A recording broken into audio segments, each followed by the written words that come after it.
vamos a dar inicio a esta conferencia.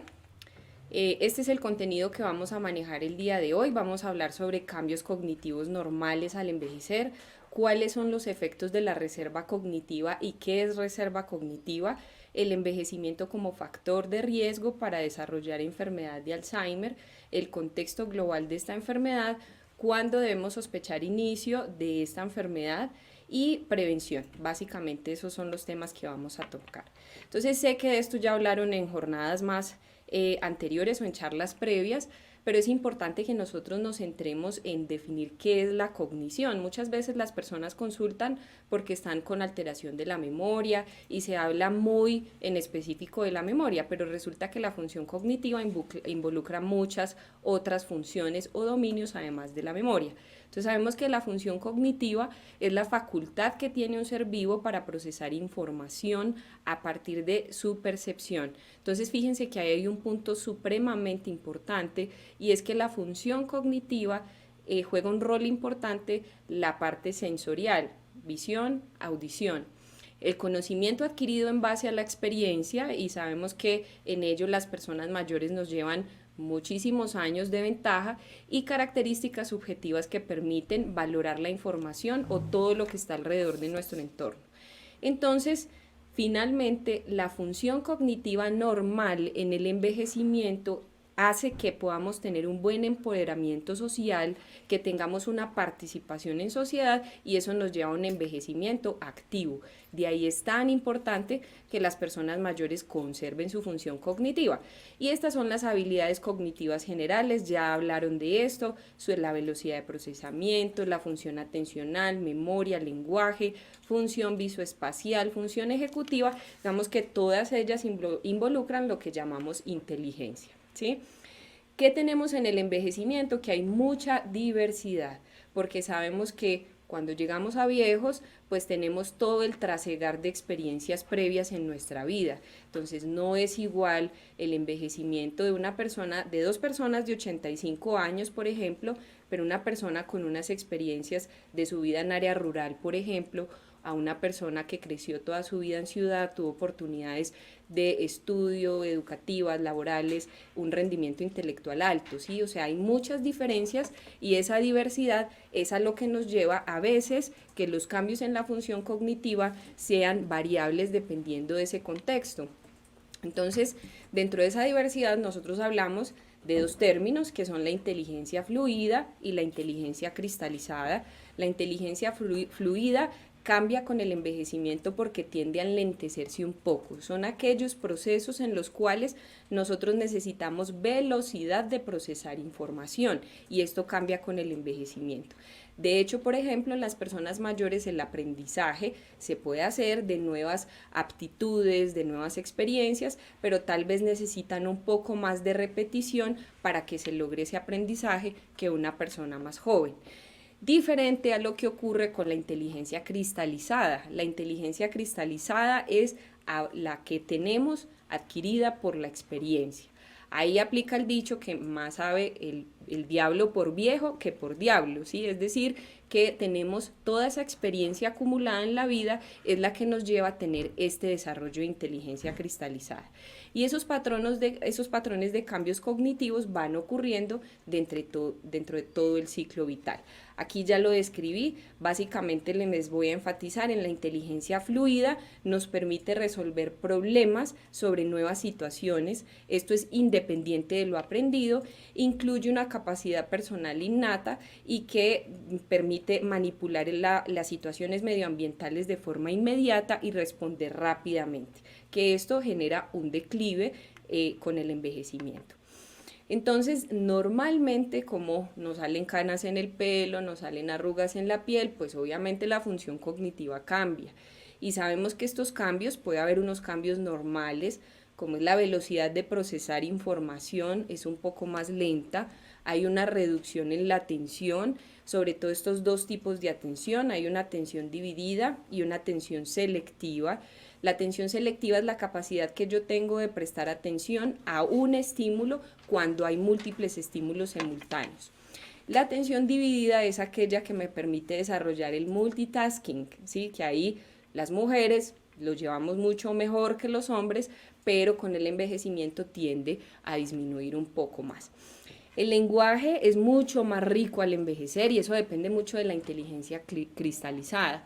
Entonces puede haber algo de reducción en la fluidez, pero en general el léxico en las personas mayores es mucho más rico. La función visoespacial está conservada. La función visoespacial me implica entender los objetos dentro de un espacio. Entonces entender, por ejemplo, qué debe ir dentro de la nevera, que la silla corresponde a la mesa. O sea, esa organización de los objetos dentro del espacio es lo que nos habla de esa función visoespacial. Entonces, y finalmente, digamos que la que ha centralizado como todo el tema en relación al deterioro cognitivo, que es la memoria. La memoria es la capacidad que tenemos de almacenar información, sea información reciente o sea información antigua. Y hay diferentes tipos de memoria. La memoria de trabajo, por ejemplo, lo podemos evaluar como dígame las palabras que le acabo de decir. Hay una prueba que hacemos nosotros en la consulta que le damos 3 palabras al paciente, pasan más o menos 5 minutos y le pedimos que nos repita esas palabras. Es la memoria de corto plazo. Esa memoria de corto plazo es la que tiende a afectarse fácilmente y rápidamente con la enfermedad de Alzheimer. La memoria declarativa hay 2 tipos que son episódica y semántica. La forma de preguntarlas es esto. Episódica, por ejemplo, ¿dónde dejé las llaves? Entonces ustedes ya pueden pensar aquí, las personas que se les dificulta saber dónde dejan los objetos, que están perdiendo los objetos permanentemente, las gafas, las llaves, documentos, pues puede haber algo de cambios en memoria episódica. La memoria semántica entonces nos habla de información cultural, ¿sí? De conocimiento general. Entonces, por ejemplo, ¿qué pasó el 11 de septiembre del 2001? ¿Sí? O por ejemplo, también lo que les preguntamos mucho es qué pasó en Armero, Tolima, ¿sí? Que fue un evento histórico colombiano muy importante para las personas que envejecieron, pues, que les tocó ese tiempo en esa época. La memoria no declarativa es aquella en la que yo no tengo que pensar para ejecutar tareas. Entonces son cosas que yo aprendí, como por ejemplo manejar carro, por ejemplo montar en bicicleta, por ejemplo bailar, ¿sí? Que finalmente yo no tengo que pensar cómo conducir mi vehículo, sino que es un proceso que casi que se hace automáticamente. Y hay otra forma muy interesante, ¿sí? Que tratamos de explorar desde la parte terapéutica cuando las demencias avanzan en unas fases moderadas avanzadas, y es el condicionamiento clásico. El condicionamiento clásico, como por ejemplo el miedo. El miedo puede ser aprendido. Entonces, de una experiencia previa por la cual me desencadenó un episodio de miedo, si se repite posteriormente puede generar esa misma sensación. Y esto tiene que ver con la integración de algo que se llama el sistema límbico, ¿sí? Y esto nos puede ayudar muchísimo, por ejemplo, o es el fundamento de terapias como la musicoterapia, como la terapia de reminiscencias, como de otras cosas que van a trabajar mañana en el taller práctico. Y la función ejecutiva son las capacidades que me permiten a una persona comportarse de una forma independiente, apropiada, propositiva y autoeficaz. Es la capacidad que yo tengo de organizar, planear, resolver problemas, es mi flexibilidad mental, la capacidad de abstraer información del entorno, y requiere la integración de múltiples actividades cognitivas, o sea que la función ejecutiva no va solita, sino que implica que haya una memoria adecuada, que haya un proceso de atención adecuado, que haya una velocidad de procesamiento adecuada. Aquí tenemos en esta gráfica, que es muy bonita, en lo que ustedes ven arriba de la diapositiva, en la parte izquierda donde dice envejecimiento, son todos los cambios deletéreos, es decir, digamos que todo lo que nos lleva por el mismo envejecimiento a declinar. Hay disminución de la sustancia gris, desmielinización de la sustancia blanca, cambios neurobiológicos, atrofia neuronal en general, ¿sí? Pero lo positivo es que todas las experiencias externas, es decir, cómo yo he mantenido activo mi cerebro en la vida, el compromiso con actividad física, el empoderamiento en actividades sociales, una dieta saludable, van a generar que se equilibre un poco esos cambios relacionados con el envejecimiento. Entonces, esto se traduce en cambios funcionales, en cambios cognitivos, en cambios en la conducta también. Entonces, finalmente, todo parte tanto de la susceptibilidad al envejecer, que genera riesgo de deterioro, pero el entorno y todo lo que nosotros podamos hacer desde la parte de nuestros hábitos van a ayudar a mantener las funciones cognitivas. Aquí vamos a hablar de algo muy interesante que se llama la reserva cognitiva. Y la reserva cognitiva es toda la cantidad de conexiones neuronales que yo pude hacer durante mi vida y que van a proteger a mis neuronas frente a un deterioro cognitivo, ¿sí? Y eso se mide en sinapsis. Las sinapsis son las conexiones neuronales. La reserva cognitiva se asocia a un mayor número y efectividad de conexiones neuronales. Entonces ahora la pregunta es, bueno, ¿cómo se hacen conexiones neuronales? De eso vamos a hablar seguidamente. Entonces, sabemos que, por ejemplo, el nivel educativo, ¿sí? La educación formal, el hecho de tener la capacidad o la posibilidad de tener una educación formal en todo el transcurso de la vida y el desempeño en una actividad laboral de alto nivel intelectual nos sirve como un factor protector porque finalmente nos ayuda a generar esas conexiones neuronales. Pero ¿qué pasa? No es suficiente. Y los estudios recientes han mostrado que ustedes saben que el cerebro, digamos que se divide en dos hemisferios. Nosotros tenemos un hemisferio que es lógico-analítico y que básicamente ese hemisferio lógico-analítico tiene que ver con nuestro desarrollo de la intelectualidad, de toda la parte educativa y laboral, del procesamiento o razonamiento lógico, mientras que el cerebro derecho o el hemisferio derecho tiene que ver con todo el desarrollo de la creatividad, ¿sí? Y es muy importante que haya una relación entre ambos. Yo no puedo en todo el transcurso de mi vida descuidar ese cerebro derecho, ¿sí? No puedo descuidar mi creatividad porque eso no equilibra, es decir, el desarrollo de ese hemisferio cerebral izquierdo no va a compensar esa otra deficiencia. Entonces, la estimulación neuronal constante permite que mantengamos una buena reserva cognitiva. La actividad física, por ejemplo, el hecho de hacer ejercicio físico, como reducción de inflamación, de riesgo cardiovascular, aumenta la capacidad de formar nuevas neuronas. Y la dieta cetogénica, que es descrita, y vamos a hablar un poco más adelante de ello, como un nuevo concepto de factor neuroprotector. Ustedes ven aquí en esta diapositiva, en la parte derecha, la imagen superior, que ustedes ven estas personas mayores, felices, disfrutando, celebrando, juntas, ¿sí? En interacción social. Y ven la de abajo, que es una persona que la vemos sola, aislada, ¿sí? Que probablemente ese aislamiento social nos va a poner en factor de riesgo de hacer un deterioro cognitivo. Entonces, las actividades de ocio y estilos de vida, se ha dicho que mayor actividad de ocio está relacionada con deterioro cognitivo más lento en las personas mayores sanas y se asocia a un 38% menos de riesgo, se actúa como un factor protector. El bilingüismo también es bien importante porque se ha encontrado en estudios hechos que el uso constante de dos idiomas a lo largo de los años, mínimo dos idiomas, pues reduce el riesgo de demencia o hace que aparezca mucho más tardíamente. El bilingüismo o el desarrollo de otro idioma, además de la lengua materna, es de los factores que más genera sinapsis. Aquí tenemos los mecanismos de prevención para la enfermedad de Alzheimer. Me perdonan que traiga esta diapositiva en inglés, pero quise traerla tal cual como está en la publicación.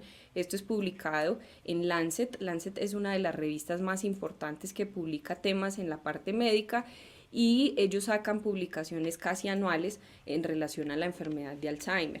Entonces ustedes ven, por ejemplo, acá que dentro del centro de todo está el ejercicio. Y sí, señores, es muy importante la actividad física y el ejercicio para reducir el riesgo de enfermedad de Alzheimer. Aumento de la reserva cognitiva, entonces educación, entrenamiento cognitivo, mantener una adecuada audición. Lo otro es la riqueza de las redes sociales, pero no de Instagram, Facebook, no, de las redes sociales reales, la interacción social real. A eso es a lo que se refiere esa interacción social en redes. La reducción de los niveles de depresión, vemos reducción de obesidad, disminución del tabaquismo, disminución del daño cerebral, y el daño cerebral puede ser de tipo tóxico, puede ser traumas que se tengan en el cerebro, estrés oxidativo por inflamación, adherencia a dieta mediterránea, que la dieta mediterránea también es a base de vegetales y grasas saludables, reducción de la inflamación a nivel cerebral. Entonces, adentrándonos en el tema, vamos a hablar de la enfermedad de Alzheimer, y sé que esta diapositiva ya la he mostrado en otras conferencias. Es supremamente importante porque nos habla de la enfermedad de Alzheimer en el mundo. Entonces, para el año 2015 tenemos que aproximadamente hay 47 millones de personas con demencia en el mundo, y que esa carga global de demencia va a ir en aumento. Fíjense para el año 2050 cómo va a ser de importante ese aumento de las demencias, sobre todo en los países como el nuestro, que son los países de recursos medios a bajos. Entonces, vemos acá la gente que en este momento vive en el mundo con demencia, y la proyección que se tiene hacia el año 2050 es abismalmente grande. Es decir, en el mundo alrededor del año 2050 vamos a tener más de 131 millones de personas con demencia. Entonces, esto es un problema de salud pública. Por eso es que es tan importante que fomentemos esas estrategias de prevención y de detección temprana. Entonces, dentro del punto de vista fisiopatológico, la enfermedad de Alzheimer, tenemos un paradigma médico que es la teoría del beta-amiloide, en donde se acumula una sustancia que se llama el beta-amiloide, porque se corta una proteína que hace parte de la neurona, se corta mal, es decir, se hace como unas pequeñas fibrillas, son como pelusas de las que no se puede deshacer la neurona, y eso empieza a generar daño y toxicidad a nivel neuronal. Tenemos también una perspectiva que es la parte genética, y ya sabemos en la literatura que la variante esporádica de la enfermedad de Alzheimer hace que esté relacionada con un gen que es el gen de la mutación de la APOE4, ¿sí? Más o menos se dice que en torno al 25% de la población en el mundo podemos ser portadores de este gen, es decir, que potencialmente tendríamos ese riesgo de desarrollar enfermedad de Alzheimer. Y sabemos que es una respuesta, la enfermedad de Alzheimer puede ser una respuesta evolutiva a 3 insultos sistémicos: inflamación, reducción de factores tróficos, que ya vamos a explicar, y la parte tóxica. Entonces, la enfermedad de Alzheimer y curso de vida, esta gráfica es muy bonita porque fíjense que viene una línea en donde se van adicionando factores de riesgo a medida que va pasando el tiempo.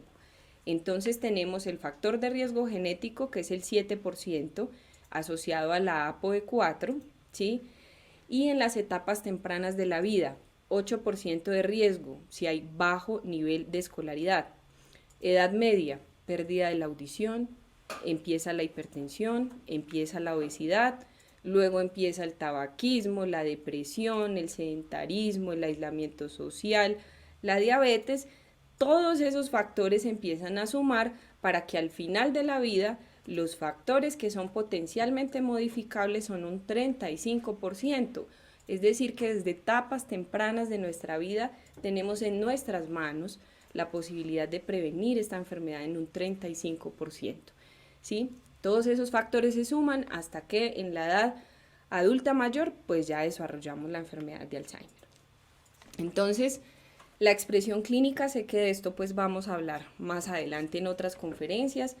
Son diferentes fases. Tenemos la fase de la enfermedad de Alzheimer incipiente, en donde hay un deterioro cognitivo leve. Entonces puede ocurrir esto que vemos acá en la diapositiva: perderse en un lugar no familiar, una evidencia de rendimiento laboral pobre, dificultad para recordar nombres de personas no tan allegadas pero conocidas, dificultad para retener el contenido de lecturas, se pierden los objetos de valor, una escasa capacidad para recordar personas recientemente conocidas. Y estas fallas solamente son evidentes cuando uno interroga al paciente de forma exhaustiva. Esto quiere decir que si uno conversa con la persona, si hace una conversación muy superficial, puede que no perciba estas alteraciones. Tenemos ya la enfermedad leve, en donde hay dificultad o disminución para la realización de tareas complejas, un conocimiento disminuido sobre acontecimientos actuales. Entonces uno pregunta, por ejemplo, bueno, en las votaciones recientes, ¿quién fueran los que estaban candidatos para la alcaldía de Bogotá? ¿Quiénes eran los que eran candidatos para la presidencia? No se acuerdan. Pueden presentar ciertos déficits en el recuerdo de su historia personal, es evidente dificultad en la concentración, dificultad para viajar, para el control económico, y no hay fallas en estos dominios que vemos acá. Perdón. La negación es el mecanismo de defensa, que es básicamente lo que nosotros denominamos anosognosia. La anosognosia es la incapacidad que el paciente tiene de reconocer el problema que tiene, y de ahí parte la dificultad para ir a ese punto de atención médica, porque ellos dicen muchas veces, yo no tengo nada, yo estoy perfecto, pero la familia y el entorno social está identificando problemas. ¿Qué se puede hacer en las etapas leves? Entonces, tenemos dos puntos: el manejo farmacológico, el manejo no farmacológico, y dentro del manejo farmacológico no hay una evidencia científica suficiente que respalde un beneficio clínico contundente de medicamentos actuales aprobados por la FDA, que es la Federación de Drogas y Alimentos Americana, y que nuestro registro INVIMA o el INVIMA se apoya mucho en las aprobaciones por la FDA. Y el no farmacológico, entonces la terapia de estimulación cognitiva, la alimentación y la actividad física. Entonces aquí hay un punto importante y me lo han preguntado muchos pacientes e incluso familiares en la consulta, y es: doctora, ¿qué pasa que es que ya sacaron un medicamento que está curando la enfermedad de Alzheimer? ¿Qué pasa con esto? Entonces hay que tomar muy con cautela la información que nos proporcionan frente a este tipo de terapias. Evidentemente sí hay una aprobación de un medicamento que es un anticuerpo monoclonal, que básicamente lo que hace es, a nivel del sistema nervioso central, bloquea una proteína que hace que el beta amiloide, que es el principal factor asociado en la enfermedad, pues deje de acumularse, ¿sí?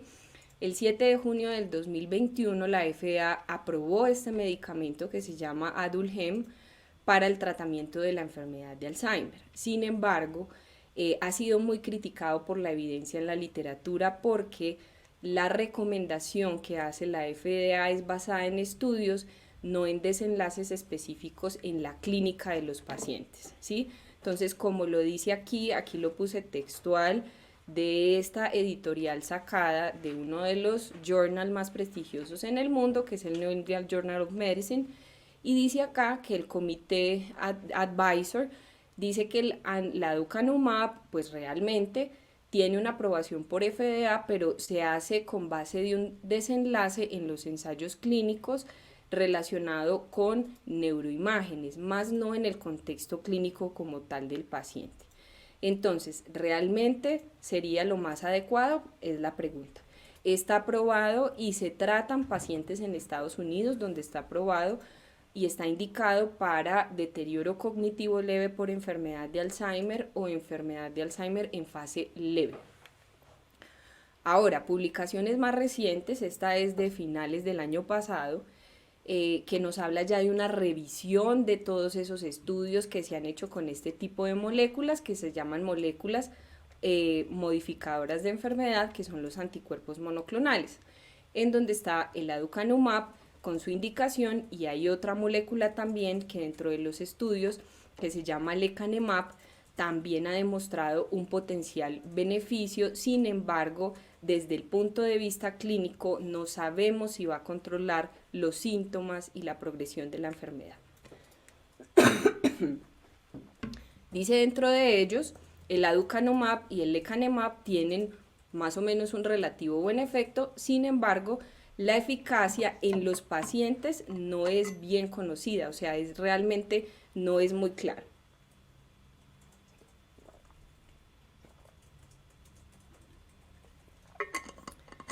Y quedan todavía, digamos que, muchos interrogantes por resolver. Ahora, entonces, vamos a hablar, como estábamos hablando desde la parte de prevención también, lo que tiene que ver con alimentación. Y sabemos, por ejemplo, que la dieta cetogénica ha tomado mucha fuerza recientemente en relación a mejorar ese esa parte de neurodegeneración en los pacientes. Sabemos que el principio terapéutico es aumentar la síntesis hepática de cuerpos cetónicos. La cetosis leve es beneficiosa para las neuronas y puede hacer que el cerebro produzca un factor de crecimiento neuronal. Para promover la cetosis necesitamos una dieta combinada de baja carga de carbohidratos y ayunar por lo menos 12 horas. El consumo de aceites de triglicéridos de cadena media pueden promover esta cetosis. Entonces, básicamente el principio terapéutico es que se cambia el metabolismo de un metabolismo que es a base de glucosa a que esté basada en ácidos grasos. Entonces, quemar grasa, inducir cetosis, nos va a aumentar la sensibilidad a la insulina.